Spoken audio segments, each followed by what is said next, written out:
Vendredi 26 mars 2004, à Lanneau, un lieu-dit situé à une cinquantaine de kilomètres de Dijon.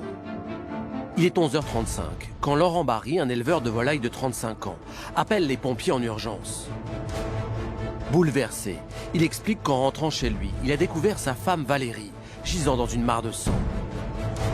Quand Laurent Barry appelle les pompiers, il est complètement affolé. C'est vraiment un homme en panique totale qu'on entend. Il hurle.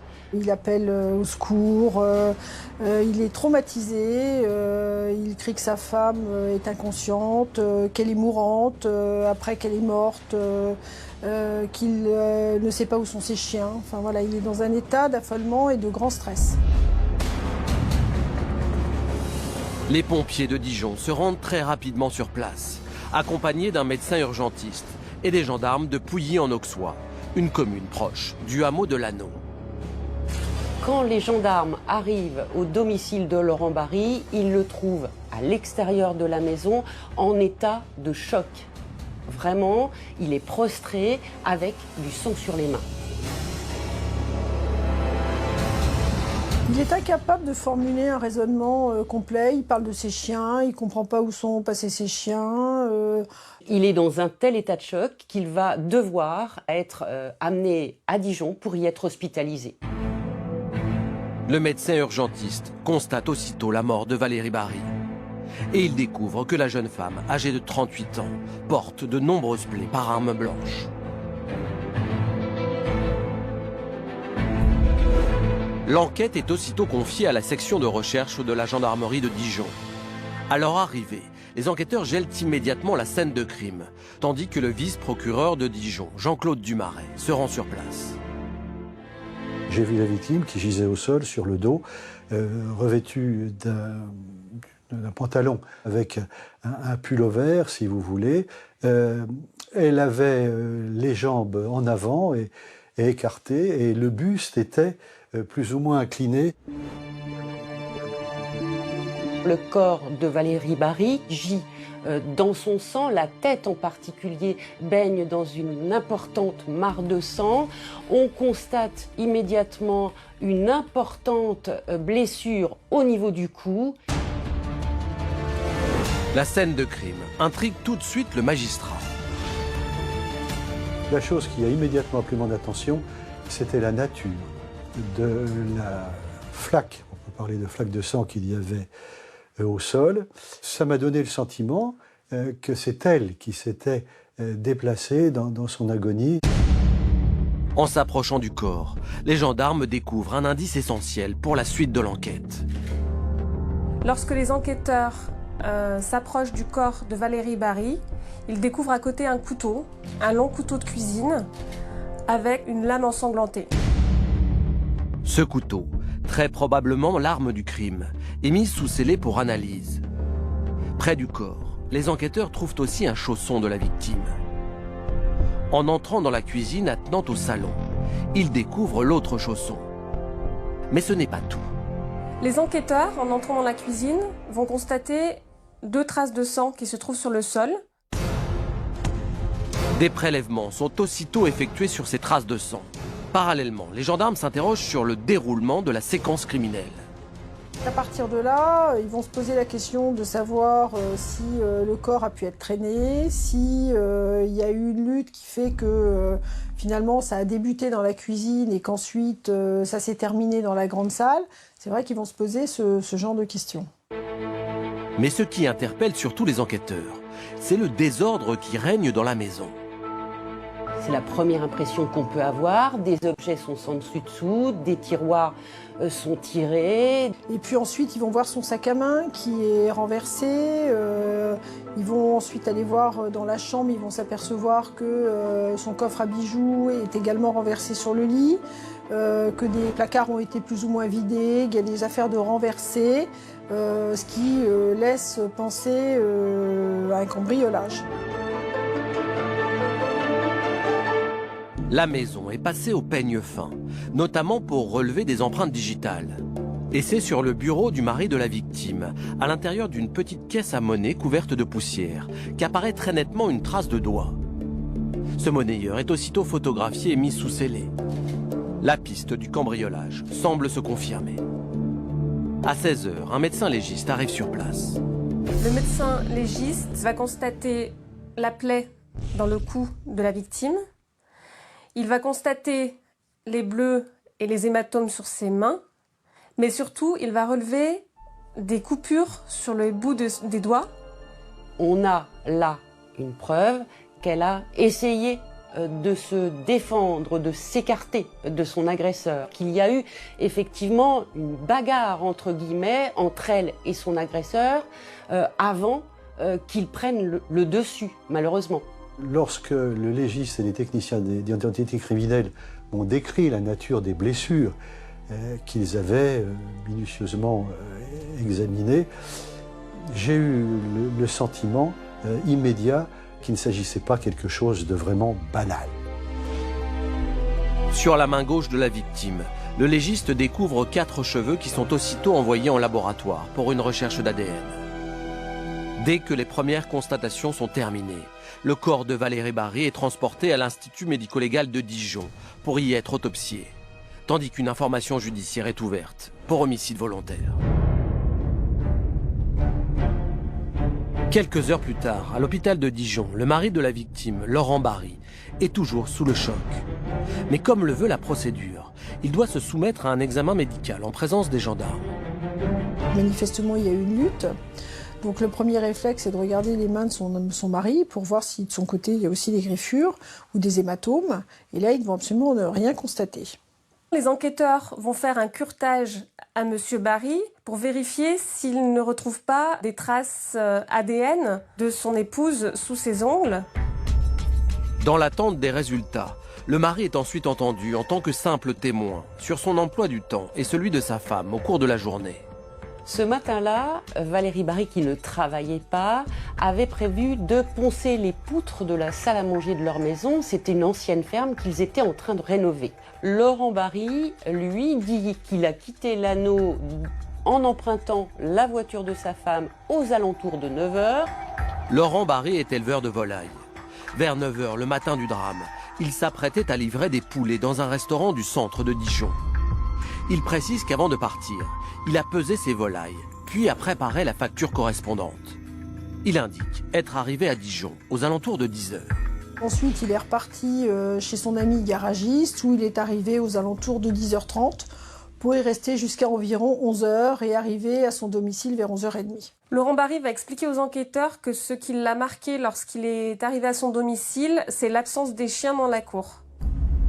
Habituellement, les chiens sont toujours en liberté et ce jour-là, les chiens étaient absents. Cette absence des chiens lui paraît tout de suite suspecte parce qu'il est tellement habitué à les retrouver que ça l'inquiète de savoir ce qu'ils ont pu faire. En entrant dans la maison, il explique avoir découvert le corps de sa femme, gisant dans une mare de sang. Il n'apporte aucune information supplémentaire. Si l'hypothèse du cambriolage qui a mal tourné paraît la plus probable, les gendarmes ne veulent écarter aucune piste. Ils vont donc devoir vérifier toutes les déclarations de Laurent Barry, tandis que ses vêtements sont saisis pour être analysés. Le lendemain matin de son audition, Laurent Barry appelle la gendarmerie. Il a découvert que des objets ont disparu de son domicile.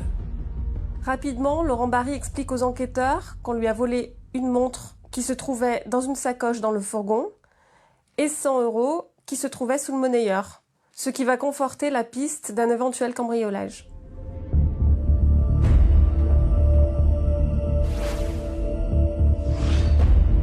Les enquêteurs comptent beaucoup sur les conclusions de l'autopsie pour préciser les circonstances du meurtre. Au vu de la rigidité cadavérique, le médecin légiste détermine que le décès a eu lieu ce 26 mars 2004, entre 9 h 45 et 11 h 30. L'expert répertorie ensuite les nombreuses blessures par arme blanche présentes sur le corps de la victime. À commencer par une plaie profonde au cou, une estafilade sur le visage et 5 entailles sur le sommet du crâne. Mais ce n'est pas tout. À côté de ça, on a d'autres plaies qui, elles, sont beaucoup plus dangereuses.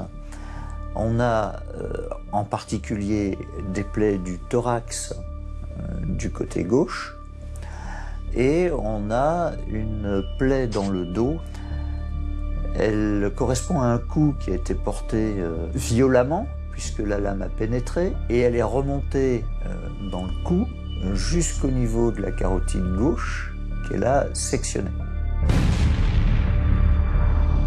En tout cas, ça a été un coup violent, parce qu'il a fallu donc une certaine force pour pénétrer la peau et les muscles, mais surtout pour fracturer une apophyse vertébrale, qui est un os qui est quand même très résistant. La forme des plaies apporte des confirmations concernant l'arme du crime.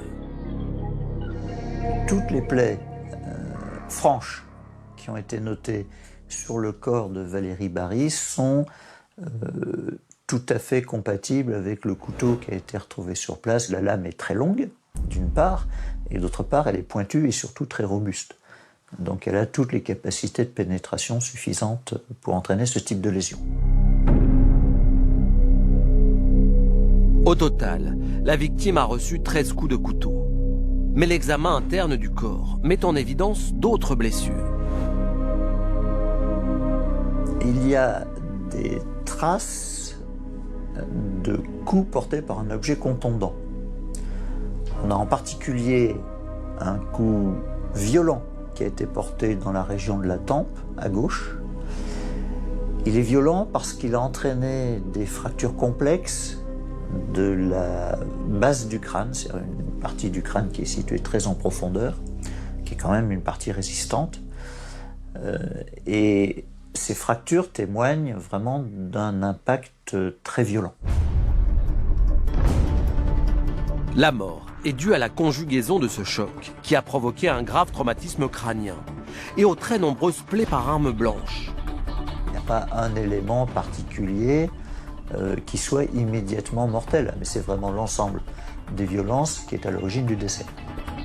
En croisant les constatations faites sur la scène de crime avec les blessures sur le corps de la victime, les enquêteurs envisagent un premier scénario. On peut imaginer une scène d'altercation qui commence dans la cuisine, un transport des deux personnes dans le salon, et là, j'imagine assez bien un premier coup violent porté dans le dos. Valérie Bary qui se retourne, se protège comme elle peut, une succession de coups, d'où un certain nombre de coupures sur la pulpe des doigts.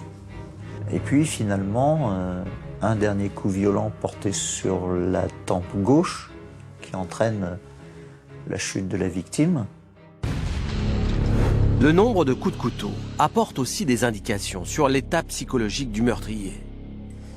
C'est vrai qu'on a souvent des affaires criminelles où il y a un coup ou deux de couteaux qui ont été placés, hélas, dans des régions vitales et qui entraînent le décès. Mais là, on a quand même une multiplicité, ce qui veut bien dire qu'il y a une persévérance dans l'action. Donc ça, on est sur un contexte de colère, de rage. On imagine assez facilement une rage interne qui s'exprime. Le meurtrier, ivre de colère, se serait donc acharné sur Valérie Bary.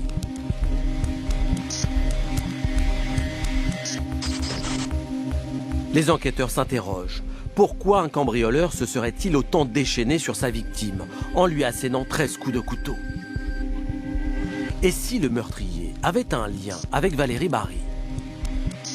Ils vont s'interroger de savoir si elle avait une relation extra-conjugale pour essayer de cerner s'il y a pu y avoir un proche qui en arrive à une telle extrémité. À 38 ans, Valérie Bary est aide-soignante. Passionnée par son métier, elle est décrite comme une femme épanouie. Les collègues de Valérie Bary en parlent comme d'une femme extrêmement sympathique, joviale, chaleureuse. Elle dresse un portrait idyllique de la jeune femme qui était, semble-t-il, très attachée à son métier. La belle-mère de Valérie dresse également le portrait d'une femme sincère et généreuse. Valérie, c'était quelqu'un de formidable. Je sais qu'on s'entendait très bien toutes les deux. Elle avait du caractère, c'est-à-dire que si elle avait envie de vous dire quelque chose, elle ne se gênait pas. Ça, c'était elle. Mais c'était une bonne personne. Quand elle rencontre Laurent en 1997, Valérie a déjà un fils de 7 ans. Laurent, également séparé, a lui-même 2 enfants de 4 et 5 ans. Valérie est une très jolie fille. Du coup, Laurent tombe éperdument amoureux d'elle et il va lui faire une cour active. Il dépose des fleurs sur son pare-brise et Valérie tombe très rapidement sous son charme. Entre eux, c'est le coup de foudre. Et 1 an seulement après leur rencontre, Valérie et Laurent décident de se marier. Ah, quand on les a vus se marier, c'était magnifique. En plus, ils se sont mariés dans le village. C'était... Ah oui, oui, pour nous, c'était... Ben, c'était encore des petits-enfants. Parce que quand on se marie, en principe, c'est pour fonder une famille. Et non, ils étaient beaux tous les deux. L'année suivante, Valérie donne naissance à une petite fille. C'est une nouvelle vie qui commence pour cette grande famille recomposée. Valérie Barry est typiquement une jeune femme sans histoire, pas d'ennemis, pas d'amants. Évidemment, les enquêteurs vont explorer ces pistes, elles ne donneront rien. Toujours sur la piste d'un proche, les gendarmes décident alors de réentendre le mari de Valérie Barry. Ce dernier est d'abord interrogé sur l'arme du crime. Et il reconnaît immédiatement que ce couteau lui appartient. Il indique que ce couteau était généralement placé sur le rebord de la fenêtre de la cuisine, parce que son épouse se plaignait de ne pas avoir de couteau qui coupe suffisamment bien, et qu'elle l'utilisait, elle, dans le cadre quotidien à la cuisine lorsqu'elle avait besoin. Il a apporté cette précision aux enquêteurs pour expliquer comment, finalement, on avait pu se saisir de ce couteau. Les enquêteurs vérifient ensuite l'alibi de Laurent Barry. Selon le médecin légiste, la mort de Valérie Barry se situe entre 9h45 et 11h30. Or, à ce moment-là, son mari était bien à Dijon, à 55 km de leur domicile. L'employé du restaurant dit que Laurent Barry est passé dans l'établissement entre 10h et 10h15. Son ami garagiste dit, lui, qu'il est passé immédiatement après. Ces 2 personnes vont en fait corroborer les propos, les dires de Laurent Barry sur son emploi du temps du matin. Le garagiste confirme également que Laurent Barry a quitté Dijon aux alentours de 11h. Il ne pouvait donc pas être à son domicile avant 11h30. Autrement dit, il ne peut pas être l'auteur du meurtre. En l'absence de suspect, les enquêteurs poursuivent leurs auditions des proches de Valérie Barry. Et ils découvrent alors que quelques jours avant sa mort, la jeune femme semblait préoccupée. Une de ses collègues dit qu'elle était troublée la veille des faits. Les enfants de M. Barry vont dire que le week-end qui a précédé les faits, elle était inquiète de ne pas laisser les enfants sortir beaucoup seuls à l'extérieur et qu'elle avait été rassurée lorsque M. Barry était rentré. Donc il l'avait sentie quand même soucieuse.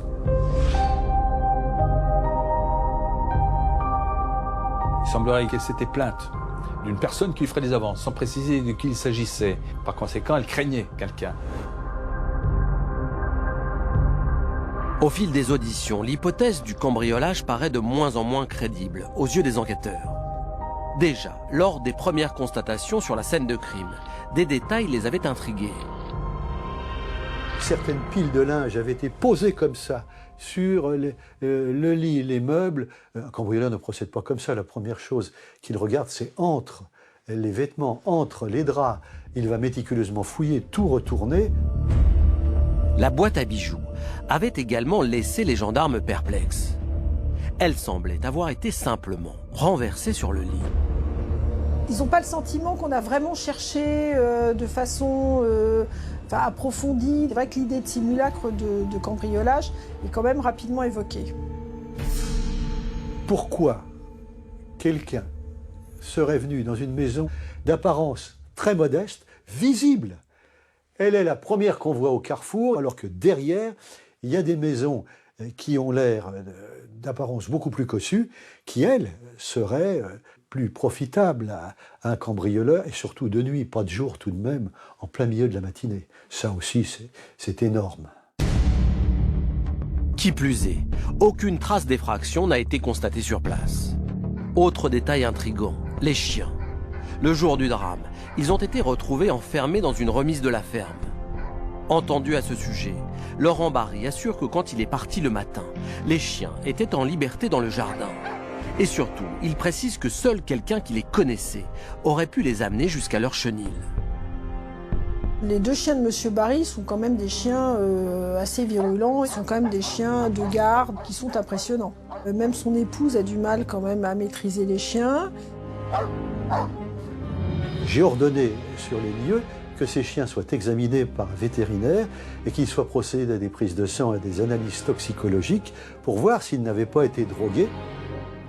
J'ai appris par la suite que ces analyses n'avaient pas révélé que les chiens aient été drogués, donc ils étaient présents, ils étaient réactifs.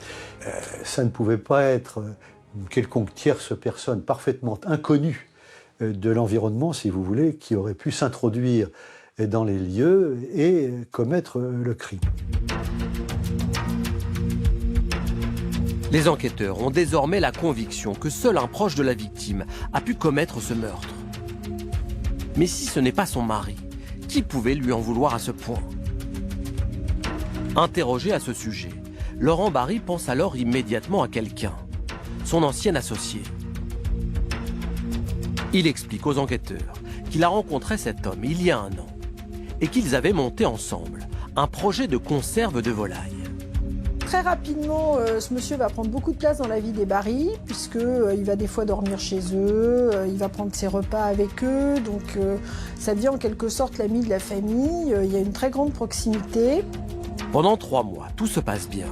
Mais soudain, Laurent Barry note un changement de comportement chez sa femme. Brutalement, du jour au lendemain, son épouse ne voulait absolument plus rencontrer ce monsieur et que lorsqu'il pénétrait dans la maison, elle s'en allait dans la cuisine, enfin qu'elle le fuyait, qu'elle n'avait pas du tout envie d'être à son contact. À ce moment-là, il va en conclure que vraisemblablement, peut-être que ce monsieur n'a pas eu une attitude très correcte avec son épouse, qu'elle l'a éconduit et que du coup elle ne veut plus le voir. Selon Laurent Barry, son associé aurait donc fait des avances à son épouse. Mais ce n'est pas tout. Des problèmes financiers vont apparaître et mettre un terme à la collaboration entre les 2 hommes. Ils ne vont pas être d'accord parce que l'associé veut 50%. Monsieur Barry considère qu'il n'a pas versé 50% alors que c'est lui qui fournit les murs, le matériel, etc. Et donc il n'est pas d'accord sur le pourcentage. 9 mois avant le meurtre, les 2 hommes cessent définitivement de se voir. Élément important, Laurent Barry indique alors aux gendarmes que son ancien associé savait que la jeune femme était seule ce matin-là. Il va dire aux enquêteurs, il savait très bien que tous les vendredis matins, j'allais livrer mes poulets à Dijon, donc il savait que j'étais pas là. Est-ce qu'il n'est pas venu chez moi pour draguer mon épouse, que ça s'est mal terminé? Laurent Barry précise même que l'homme pouvait s'introduire dans la maison sans aucune difficulté. Il était la seule personne en dehors du couple à connaître très bien les chiens. Et les chiens eux-mêmes le connaissaient très bien. Donc il avait tout à fait la possibilité de les enfermer lui-même. Un autre élément incriminant concerne l'arme du crime. Ce monsieur sait très bien que ce fameux couteau est placé sur le rebord de la fenêtre de la cuisine. Donc ça lui était très facile de le prendre. Intrigués par tous ces éléments, les gendarmes décident donc de convoquer cet ancien associé pour l'interroger. Les enquêteurs vont aller auditionner l'ancien associé qui est très vague sur son emploi du temps, puisqu'il indique que ce matin-là, il est allé chez ses parents, qu'il serait arrivé chez ses parents vers 10h30. L'homme précise qu'il avait passé la nuit chez son ex-compagne. En revanche, il reste flou sur l'heure de son départ. Entendu à son tour, l'ex-compagne déclare qu'il serait parti tôt. Mais surtout, elle va livrer aux enquêteurs une information pour le moins surprenante.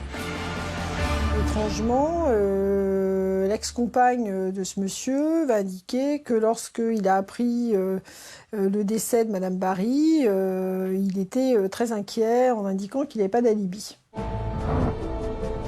À l'issue de son audition, l'ancien associé est pourtant mis hors de cause. Ne vérifie rien, pourtant il y a des contradictions. Il est parti de bonne heure. Où était-il? On n'en sait rien. Ce n'est pas vérifié. Je pense que sur cette piste de l'ancien associé, ils vont rapidement l'évacuer en se disant que vraisemblablement il n'y avait pas une relation à ce point-là avec Madame Barry qui pourrait justifier un tel acte. En fait, ce que les gendarmes ont retenu de l'audition de cet homme, c'est le portrait stupéfiant qu'il leur a fait de son ancien associé, Laurent Barry. Il va déverser des horreurs sur le compte de M. Barry en indiquant que celui-ci lui aurait indiqué que lorsqu'il était à l'armée, il aimait l'odeur de la poudre et du sang. Il va vraiment donc à la fois dépeindre M. Barry comme quelqu'un d'extrêmement violent, mais aussi le couple comme étant au bord de l'abîme. Ah bah, il va expliquer que c'était un couple qui s'entendait pas si bien que ça, que Madame Barry en avait assez de cette vie à la campagne, que ça lui plaisait pas.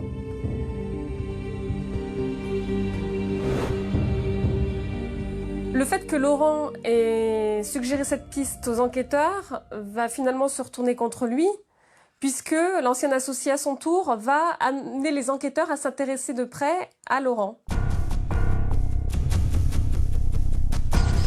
Les enquêteurs décident alors de se pencher sur les relations entre Valérie Barry et son mari. Et au fil des témoignages, ils découvrent que quelques mois avant la mort de la jeune femme, le couple a traversé une crise importante. L'élevage de Laurent Barry n'était plus rentable depuis en particulier la canicule de 2003. Il avait perdu des volailles. Résultat, qu'est-ce qui se passait? Effectivement, c'est Valérie qui, entre guillemets, faisait bouillir la marmite. C'est avec son salaire d'aide-soignante que vivait la famille. Il semblait que cette jeune et belle femme en avait assez de vivre plus que modestement. Le dépôt de bilan, d'après les éléments recueillis, devait être proche. Ça maintient le climat de tension. 3 mois avant le meurtre, le couple semblait même avoir atteint un point de non-retour. Ça allait tellement mal que fin 2003, pendant une semaine, Laurent Barry va même dormir dans son fourgon.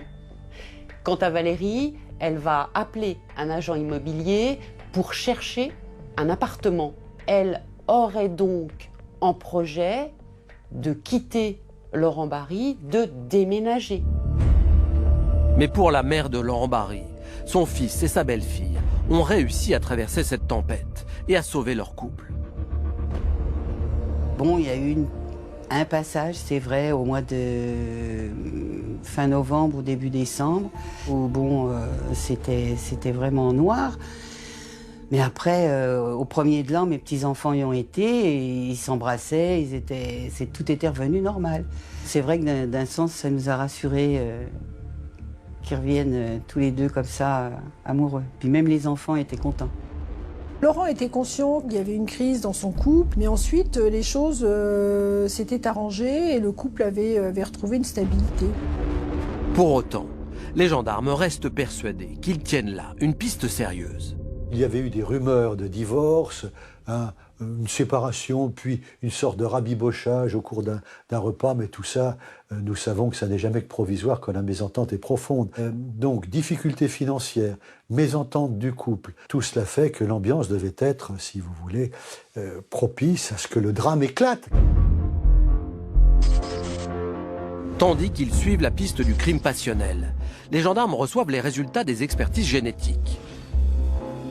Avant tout, ils s'intéressent à l'arme du crime.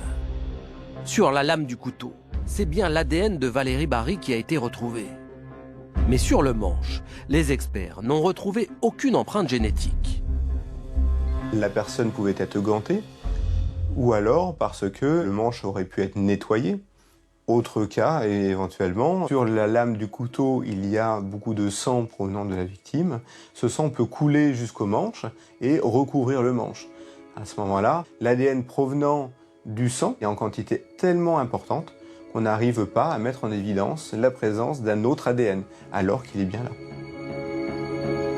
Les analyses ADN révèlent par ailleurs que le sang retrouvé dans la cuisine est bien celui de la victime. Ce qui laisse supposer que Valérie Barry a bien été agressée à cet endroit. Quant aux 4 cheveux découverts sur sa main, un seul a pu être analysé. Au sein de ce scellé et de ces 4 cheveux, seul l'un d'eux avait un bulbe. Donc c'est uniquement dans ce cas-là on peut essayer d'analyser l'ADN nucléaire qui permet d'identifier un individu formellement. Malheureusement, dans notre cas, cet ADN n'a pas été suffisant et on n'a pas réussi à obtenir ce profil génétique qui permet d'identifier l'individu à l'origine de cet élément pileux. Face à ce résultat négatif sur le bulbe, les experts ont étendu leurs recherches sur le cheveu lui-même. C'est pour ça que nous avons analysé un autre type d'ADN qui s'appelle l'ADN mitochondrial, qui est malheureusement moins précis, moins discriminant, car il va être identique dans tous les individus d'une même lignée maternelle. On a pu en conclure donc que le cheveu provenait soit de la victime, soit de quelqu'un en lien de filiation maternelle avec elle, donc ses enfants par exemple, ou sa mère. Ce cheveu pourrait donc appartenir à Valérie Barry. Quant aux 3 autres, les experts les ont attribués d'office à la victime. On a considéré que les cheveux qui sont collés sur sa main, qui sont blonds châtains, sont forcément des cheveux qui lui appartiennent à elle et qu'il n'y a pas lieu de faire de nouvelles expertises. Mais les enquêteurs s'intéressent surtout à d'autres résultats. En effet, l'analyse du curetage des ongles de Laurent Barry y révèle la présence de l'ADN de sa femme, tout comme sur le col du polo qu'il portait le jour du drame. Malgré tout, ces indices ne sont pas des preuves de sa culpabilité. Il n'est pas contesté que lorsqu'il a trouvé son épouse, les pompiers lui ont demandé notamment si elle respirait encore et il a indiqué qu'il s'était penché sur elle. Donc à partir de là, il a évidemment été en contact. Qu'on retrouve du sang sur ses vêtements ou qu'on retrouve des traces d'ADN de son épouse sous ses ongles, ça n'a rien de surprenant. Si je touche quelqu'un qui est en train d'agoniser, j'ai du sang éventuellement sur mes mains. Si j'analyse ensuite des prélèvements au niveau des ongles, je risque de mettre en évidence la présence de ce sang qui a pu être déposé a posteriori et non pas au moment des faits. Les enquêteurs décident alors de retourner au domicile du couple en espérant y trouver de nouveaux indices. Et en inspectant la voiture de Valérie Barry, ils font une découverte surprenante. Une paire de chaussons appartenant à son mari et dont l'une des semelles porte une tache de sang. Laurent Barry explique la présence de ces fameux chaussons dans la voiture par le simple fait qu'il devait les emmener chez ses parents, chez qui il s'était installé depuis le crime. Ces chaussons sont immédiatement envoyés en laboratoire pour y être analysés. Les résultats sont sans appel. Le sang sur la semelle est bien celui de Valérie Barry. Les enquêteurs se disent que c'est les chaussons que Laurent avait quand il a assassiné Valérie. Plus que jamais, Laurent Barry apparaît comme le suspect numéro 1. D'autant qu'aucune trace ADN étrangère au couple n'a été révélée lors des différentes expertises. Ça tend à établir une chose, c'est que le prétendu rôdeur, apparemment, il n'y en a pas eu. Moi, je suis pas très étonnée. Si on a affaire à quelqu'un qui a pris un minimum de précautions, il était parfaitement possible qu'on n'ait pas de traces extérieures sans pour autant que ce soit M. Barry qui soit l'auteur des faits. À ce stade, les gendarmes ne disposent d'aucune preuve formelle de la culpabilité de Laurent Barry. À la recherche du moindre indice, ils décident alors de réexploiter tous les éléments en leur possession, à commencer par l'enregistrement de l'appel téléphonique que l'homme a passé aux pompiers quand il a découvert le corps de sa femme. Réécoute les messages de désespoir de celui-ci lorsqu'il a appelé les secours. Et celui-ci a tenu des propos quelque peu incohérents, et notamment « où sont les chiens ?» alors qu'on entendait en fond les aboiements des chiens. Effectivement, en réécoutant cet enregistrement, les gendarmes constatent que les aboiements sont clairement audibles. Ils en déduisent que Laurent Barry était forcément à côté de ses chiens quand il a appelé les pompiers. Et là, ils se sont dit, voilà, il ment sur les chiens, donc il ment sur tout le reste. Mais soudain, un nouveau témoignage vient faire douter les enquêteurs. 1 mois après les faits, une buraliste se présente spontanément à la gendarmerie. Elle explique aux enquêteurs qu'un homme s'est présenté un matin et il demande le journal. Il semble s'intéresser à l'affaire de Valérie Barry. La buraliste précise que cela se passait 3 jours seulement après le meurtre et que l'homme semblait très soucieux de savoir si le journal parlait du drame. Elle remarque également sur cet homme une trace de morsure à la main et elle est interpellée par le fait que cette morsure ressemble à une morsure humaine. Les gendarmes lui présentent alors une photo de Laurent Barry. Mais la buraliste est formelle. Ce n'est pas lui, son mystérieux client. Cette piste ne va finalement pas aboutir puisque la buraliste est incapable de donner une description précise de la personne. Mais les enquêteurs décident de ne pas pousser plus loin leurs investigations dans cette direction. L'enquête piétine pendant 10 mois, jusqu'au jour où de nouveaux résultats d'analyse tombent. Ils concernent un indice clé de la scène de crime. Le monnayeur retrouvé sur le bureau de Laurent Barry et sous lequel 100 € avaient disparu. Selon les experts, l'empreinte digitale prélevée sur cet objet poussiéreux est celle du pouce droit de Laurent Barry. Cette empreinte révélée, c'est une sudation de graisse, d'acide aminé. Donc automatiquement, elle est humide et va faire un lit sur la poussière qui recouvre l'objet. Mais ce n'est pas tout. Les experts ont mis en évidence 2 autres empreintes digitales qui n'étaient pas visibles à l'œil nu sur le coffret. Elles correspondent cette fois au pouce et à l'annulaire gauche de Laurent Barry. Nous avons 2 traces dites simultanées, c'est-à-dire issues d'une même série de doigts d'une même main. Donc automatiquement, c'est une chance parce que l'appartenance à une même main fait qu'on ne peut pas les retrouver fortuitement et que par définition, elles appartiennent bien, je le répète, à cette même main.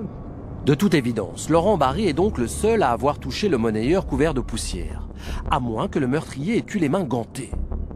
En admettant que cette personne portait des gants, automatiquement, dans l'objet poussiéreux, nous aurions eu non pas des dessins digitaux, mais des traces de doigts laissées par les empreintes des gants.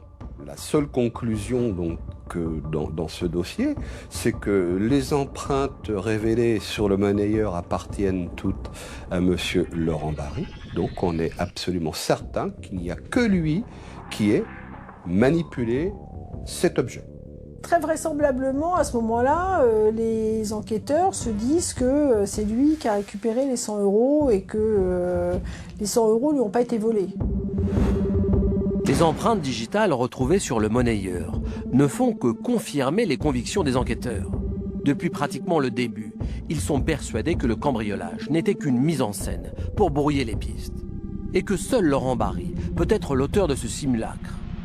D'autres indices vont alors mettre à mal l'alibi du suspect. Lui, l'argument masse qu'il a, c'est de dire qu'il n'était pas là, qu'il était occupé à livrer ses poulets et à passer chez un ami. Lorsque Laurent Barry a donné son emploi du temps, il a précisé que le matin même, il a émis des factures.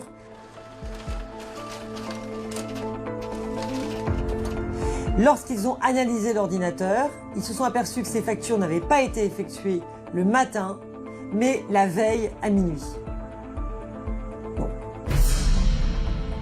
En établissant que les factures ont été faites la veille au soir et non pas le matin des faits, ça lui libère du temps puisque pour faire les factures, il fallait peser les poulets et ensuite établir les factures. Donc ce qui prenait effectivement quelques minutes.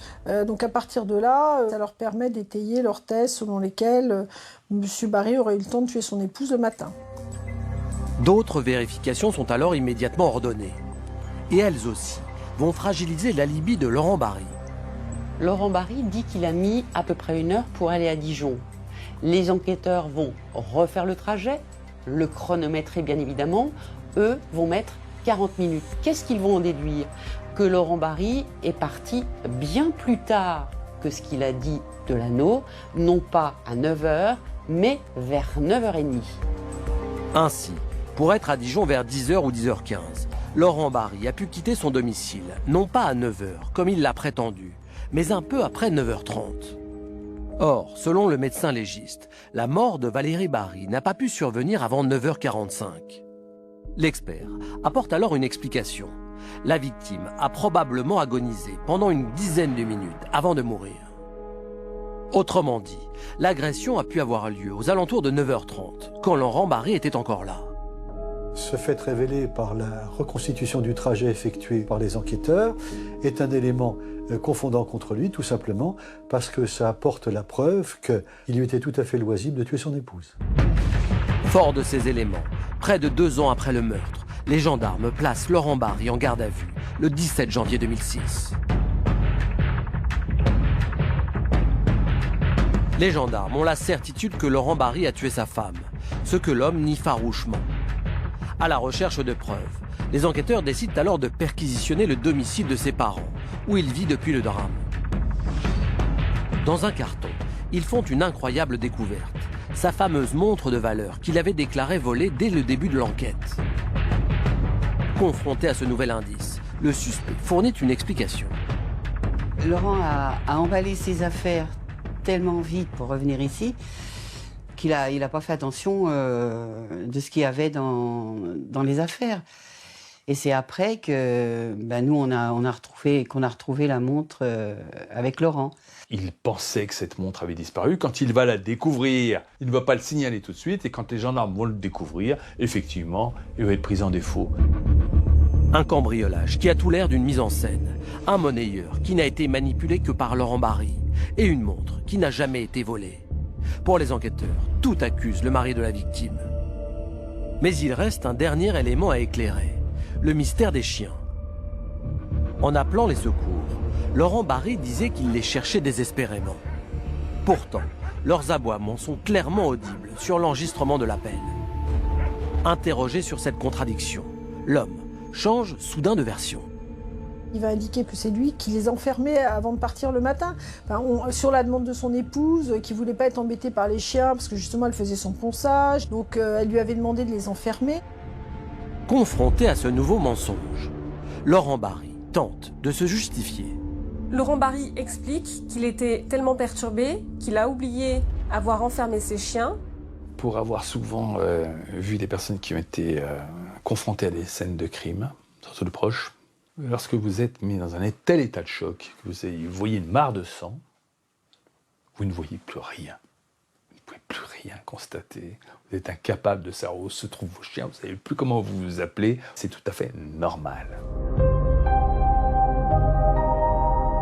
Si vraiment on avait eu affaire à quelqu'un qui venait de tuer son épouse, qui s'organise dans sa défense, je vois pas quel était son intérêt d'aller raconter qu'il savait pas où étaient ses chiens, alors que les chiens on les entendait parfaitement bien. Mais les gendarmes n'y croient pas. Alors que la garde à vue se poursuit, Laurent Barry, acculé, finit par reconnaître que c'est bien lui qui a mis en scène le cambriolage de sa maison, par peur d'être accusé du meurtre de sa femme.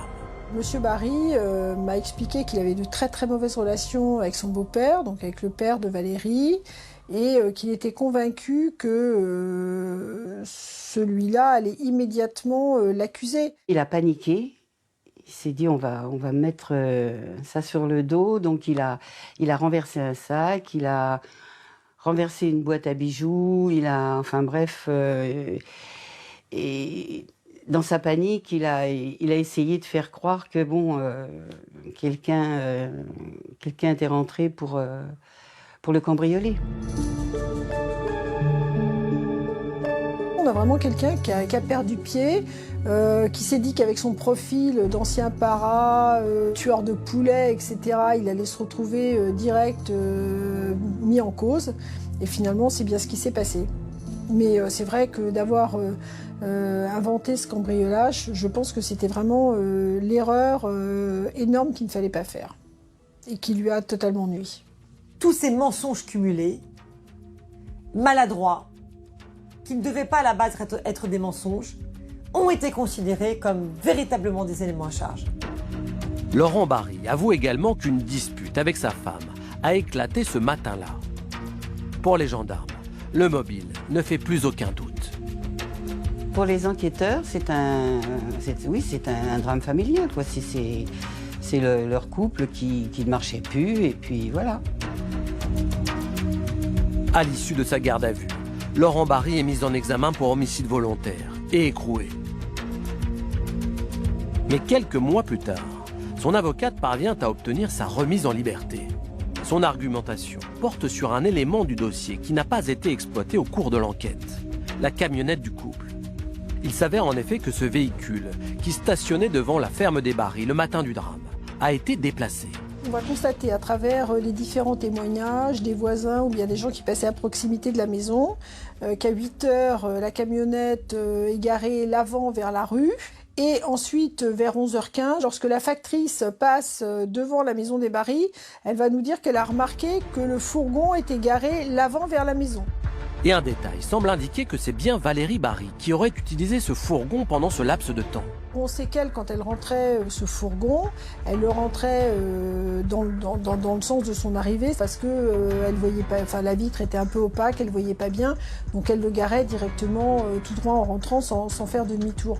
Donc c'est quand même un élément qui me semble essentiel. Madame Barry, durant la matinée, a utilisé ce véhicule vraisemblablement pour aller faire des courses car elle faisait du bricolage. La veille, elle avait été en relation avec un magasin de bricolage. Certainement qu'elle a eu besoin de quelque chose, elle a été se le procurer. Ça démontre donc qu'après le départ de son mari, Madame Barry était bien vivante. En décembre 2006, soit 11 mois après son incarcération, Laurent Barry est donc remis en liberté, mais toujours accusé du meurtre. 3 ans plus tard, en octobre 2009, son procès s'ouvre aux assises de Dijon. Il est arrivé à l'audience relativement confiant, se disant justement que si on l'avait remis dehors, eu égard au fait qu'on lui reprochait, c'est bien que on pensait qu'il était totalement innocent. Pourtant, à l'issue des délibérations, les jurés condamnent Laurent Barry à 20 ans de réclusion criminelle pour le meurtre de sa femme. Quelques mois plus tard, cette peine est confirmée en appel. À l'énoncé du verdict, il n'a rien dit. Il avait juste parlé, juste dit 3 mots avant que les jurés partent délibérer. Il avait juste dit « je suis innocent ». C'était vraiment incompréhensible. Ça a été le découragement, on était très remontés. On était vraiment découragés et en même temps on voulait se battre pour qu'on puisse le faire sortir de là. Du fond de sa cellule, Laurent Barry crie à l'erreur judiciaire. De son côté, sa famille décide de faire appel à 2 enquêteurs privés, Roger-Marc Moreau et Sabrina Hamoudi. Monsieur Barry a été condamné de manière définitive, il clame son innocence et on me demande mon avis, est-ce que l'on peut faire quelque chose pour soutenir ce dossier ? Dès janvier 2013, une contre-enquête est alors menée avec le soutien de maître Sylvie Noakovic. L'avocate a un objectif, obtenir une révision du procès. Quand j'ai été saisie, c'est en ma qualité de spécialiste en droit pénal, spécialiste des erreurs judiciaires. En lisant ce dossier, je n'ai pu qu'être troublée par les incertitudes, les incohérences et les négligences qui ont été effectuées. La défense de Laurent Barry commence par pointer du doigt une erreur fondamentale qui a pesé lourd sur l'enquête. Ils ont placé la maison sous scellé pour 24 heures. Et 24 heures plus tard, ils ont dit à Monsieur Barry et notamment à sa maman, bah voilà, maintenant vous pouvez tout nettoyer, il n'y a pas de problème. Donc ils ont immédiatement tout nettoyé. La scène de crime n'a donc été exploitée qu'une seule fois, lors des premières constatations, le jour du drame. On peut regretter que par ce nettoyage rapide, du coup, on n'ait pas pu faire d'autres investigations qui auraient peut-être permis de trouver un ADN quelque part, des indices qui auraient permis d'établir que M. Barry n'était en rien dans le décès de son épouse. Ce nettoyage remet également en cause un élément à charge contre Laurent Barry. Il s'agit de son chausson, retrouvé 11 jours après le drame dans la voiture de sa femme, avec une tache de sang sur la semelle. En fait, ce chausson a été porté par la mère de Laurent. J'ai fait le ménage et j'ai mis la première paire de chaussons qu'il y avait. C'était les chaussons de mon fils, bon ben j'ai mis les chaussons de mon fils. Il y avait du sang, toute la pièce. C'est tout à fait normal qu'on retrouve sur la semelle de ce chausson, en quantité infime d'ailleurs, du sang de la victime. Les enquêteurs privés relèvent une autre faille dans le dossier. Le chronométrage de 40 minutes, réalisé par les gendarmes pour aller de Lannon à Dijon. Selon ces derniers, Cela prouverait que Laurent Barry avait le temps de tuer son épouse avant de se rendre à son rendez-vous à Dijon. Les gendarmes n'ont pas pris en considération le fait qu'ils chargent, déchargent, livrent. Tout ça en 40 minutes, ça n'est pas possible avec le chemin à faire. Donc ce trajet, ce temps de trajet, ne peut être considéré comme recevable. Quelque chose de beaucoup plus simple et qui automatiquement devait venir à l'esprit des gendarmes. Si on voulait savoir où se trouvait Laurent Barry, à quelle heure il a quitté le domicile conjugal, il fallait simplement géolocaliser son téléphone. Eh bien effectivement, dans le dossier, on ne trouve aucune trace de géolocalisation du portable de Laurent Barry. Je ne me l'explique pas. Je trouve ça très suspect. La contre-enquête révèle également qu'une piste n'a pas été suffisamment exploitée. Celle de l'ancien associé de Laurent Barry. Sa compagne a dit qu'il est parti tôt le matin. Tôt le matin, alors on ne sait pas ce que ça veut dire. Et lui dit qu'il s'est levé à 9h et qu'il serait donc parti aux alentours de 10h pour se rendre chez son père. Donc pas tôt. Ça vient en contradiction. La deuxième chose, c'est que rien ne vient le confirmer ni l'infirmer, parce qu'on ne va pas faire de géolocalisation, on ne va pas lui poser de questions complémentaires. En relisant le procès-verbal de l'audition de cet ancien associé, Maître Novakovic s'étonne qu'il désigne autant Laurent Barry comme l'auteur du meurtre. Les déclarations de l'ancien associé sont tellement accablantes qu'elles ne sont pas crédibles. Les gendarmes auraient dû se dire, mais pourquoi? Pourquoi tente-t-il à ce point d'accabler M. Barry? C'est une vraie question à se poser. Enquêteurs privés et avocats sont désormais convaincus que l'enquête des gendarmes a accumulé les erreurs et que Laurent Barry a été injustement condamné. L'objectif de ce dossier, c'est de trouver qui est le véritable criminel. Tant que M. Barry ne pourra pas le prouver, eh bien, il restera en prison. Et ça, c'est bien malheureux, parce qu'il a toujours clamé son innocence. Toujours. Il est toujours dans une volonté de se battre, d'établir son innocence. Il garde l'espoir. Un espoir qui aide la mère du condamné à tenir bon face à l'adversité. Mon combat, c'est qu'on trouve celui qui a fait ça, parce qu'il a fait des années de prison pour rien. On lui a gâché sa vie, on a gâché la vie de mes petits-enfants. On vit pas, on survit. On essaye de se dire que bon, le meilleur va venir, qu'il y a des petits-enfants. Mais Laurent est notre fils unique et j'espère bien pas finir mes jours avant de le voir sortir.